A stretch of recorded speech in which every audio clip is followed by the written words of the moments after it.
अब मैं बुलाने जा रहा हूं आदरणीय एसपी वर्मा साहब।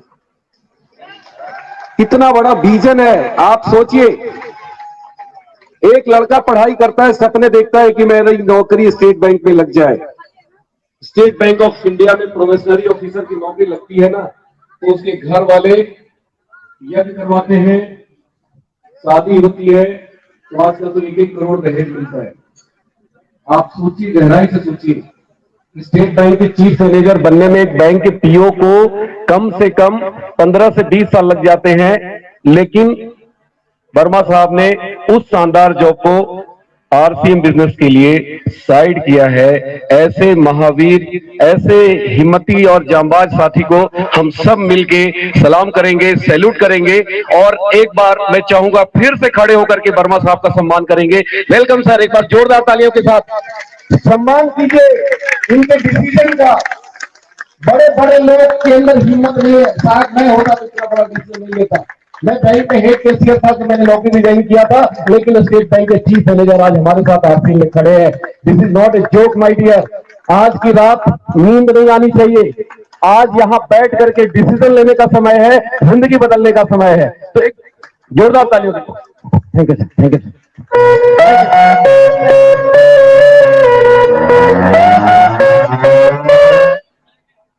नमस्कार। कुछ ही लोग बोल रहे हैं, एक बार नमस्कार। जय आरसीएम। नाम एसपी वर्मा। बेसिकली हम रहने वाले हैं बिहार में, गया के पास से नवादा डिस्ट्रिक्ट है, वहां से बिलोंग करते हैं। लेकिन पिछले 28 सालों से हम आपके उत्तर प्रदेश में रह रहे हैं, आपके उत्तर प्रदेश में रह रहे हैं। पिछले 28 सालों से हम स्टेट बैंक ऑफ इंडिया, जो भारत में सबसे बड़ी बैंक है, पिछले 28 सालों से हम स्टेट बैंक ऑफ इंडिया में पोस्टेड रहे हैं। 5 बड़ी बड़ी ब्रांचेज में हम ब्रांच मैनेजर रहे हैं, शाखा प्रबंधक रहे हैं। आज के 3 साल पहले सोनभद्र डिस्ट्रिक्ट की सबसे बड़ी ब्रांच भारतीय स्टेट बैंक रॉबर्ट्सगंज, वहां पर हम 1.5 साल चीफ मैनेजर रहे हैं। उसके पहले state bank of India Obra branch, वो भी बहुत बड़ी ब्रांच है, 2 साल वहां ब्रांच मैनेजर थे। उसके पहले इलाहाबाद में एक बहुत बड़ी ब्रांच है, स्टेट बैंक ऑफ इंडिया जॉन्सटनगंज, बिल्कुल शहर में है, चौक में है, 2 साल वहां ब्रांच मैनेजर थे। उसके पहले करछना में थे और 2006-07 में हम state bank of India Chakia Chandauli, वहां पर 2 साल ब्रांच मैनेजर थे। जब हम चकिया में ब्रांच मैनेजर थे 2006-07 में, उसी समय हमको एक पवित्र पारस रूपी बिजनेस जिसका नाम है आरसीएम बिजनेस, हमें रेस्पेक्टेड डी सर के माध्यम से मिला। मैं चाहूंगा सर के लिए जबरदस्त तालियां। और हमने लगातार आरसीएम को सीखता रहा। बैंक में 12 घंटा का ड्यूटी करते थे हम। हमारी ड्यूटी बैंक में 12 घंटे की होती थी। सीखते गए बहुत मजा आना शुरू हो गया, बहुत मजा। जब पहले बैंक में रहते थे हमेशा टेंशन में रहते थे। आप हमारा फोटो देखे होंगे, शादी के समय हमारा बड़े बड़े बाल थे।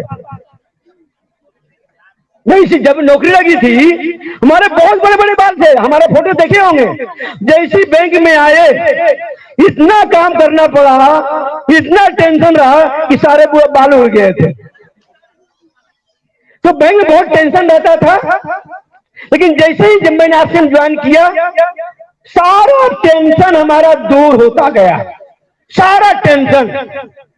बहुत मजा आना शुरू हो गया, लगातार सीखते गए और आरसीएम से बैंक में 12 घंटा ड्यूटी करते हुए आरसीएम से अब तक पार्ट टाइम करते हुए पैसिव इनकम के रूप में 1 करोड़ 15 लाख रुपए आए हैं। 1 करोड़ 15 लाख रुपए। और एक महीने का हाईएस्ट इनकम 2,13,531 रहा। इसी बीच में हम पूरे बिहार, पूरे झारखंड और पूरे यूपी 3 स्टेट में हम 8 साल तक स्टेट बैंक ऑफ इंडिया की ब्रांच में ऑडिट किया।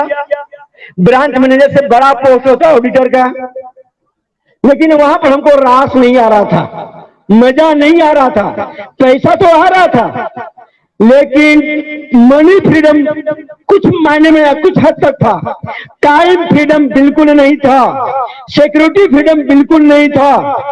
लेकिन आरसीएम में हमको सब चीज दिखाई पड़ा, और ऐसा दिखाई पड़ा कि जो बैंक से 2 लाख रुपए पर मंथ की सैलरी मिलती थी, आज के 6 महीना बैंक को मैंने रिजाइन कर दिया, टाटा कर दिया, बाय बाय कर दिया।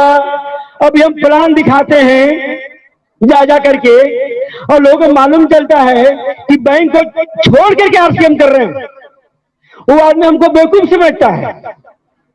उनसे मैं एक क्वेश्चन पूछता हूं, अक्सर पूछते हैं कि अगर यहां पर बंदर है, गौर से सुनिए हमारी बात को, अगर यहां पर बंदर है, उस बंदर के पास अगर 5 किलो सोना रख दिया जाए और बगल में 5 केला रख दिया जाए, तो बंदर क्या लेगा?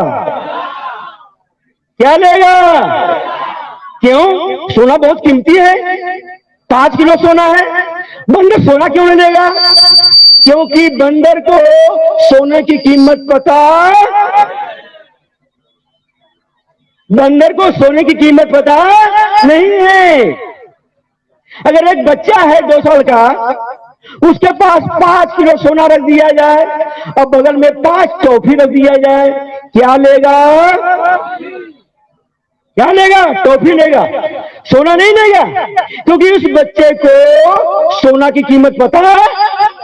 ठीक उसी तरह से जिनको आरसीएम का वैल्यू समझ में आ गया, जिनको आरसीएम का मिशन समझ में आ गया, जिनका आरसीएम का फ्यूचर स्कोप दिखाई पड़ गया, उनके लिए आरसीएम 5 किलो सोना है। क्या है? लेकिन जिसको दिखाई नहीं पड़ा है, उसके लिए 5 टॉफी है। क्या है? और 90% लोग टॉफी के पीछे घूम रहे हैं। किसके पीछे? टॉफी के पीछे घूम रहे हैं। 12 घंटा ड्यूटी करते हैं और 5,000, 10,000, 15,000 कमाते हैं। तो मेरा मानना है आरसीएम पारस पत्थर है। क्या है? इस कलयुग में आरसीएम का विजन, आरसीएम का मिशन, आरसीएम का फ्यूचर स्कोप जिसको दिखाई पड़ गया है, वो आदमी बहुत किस्मत वाले हैं। और मेरा मानना है यहाँ पर जितने भी लोग, सब लोग आप किस्मत वाले हैं, किस्मत वाले हैं। कभी 11 बजे रात में बैठे हुए हैं, आप लोग हाथ में पारस पत्थर आ गया है। शर्त यही है, आरसीएम को सीखना है। क्या करना था बोलिएगा? दूसरा, आरसीएम को सीखना है। क्या करना है? और तीसरा काम है चंपालाल से। चंपालाल मतलब होता है वैसे इंसान जिसको कोई जानकारी नहीं है आरसीएम के बारे में। वो आरसीएम का फुल फॉर्म नहीं जानता होगा, आरसीएम का प्लान नहीं जानता है, वो कभी आरसीएम का प्रोडक्ट यूज नहीं किया होगा, उसका बाप दादा भी यूज नहीं किया होगा। लेकिन वो चंपालाल जो है केवल शिकायत करता है, केवल निगेटिव बात करता है, केवल कमियां निकालता है, केवल खामियां निकालता है। उनको क्या बोलते हैं? उनके मुंह पर चंपालाल मत बोलिएगा, झगड़ा होगा।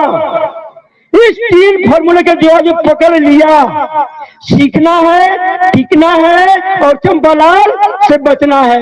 वो आरसीएम के स्टार रूबी है, स्टार रूबी है, स्टार रूबी है। थैंक यू, जय आरसीएम।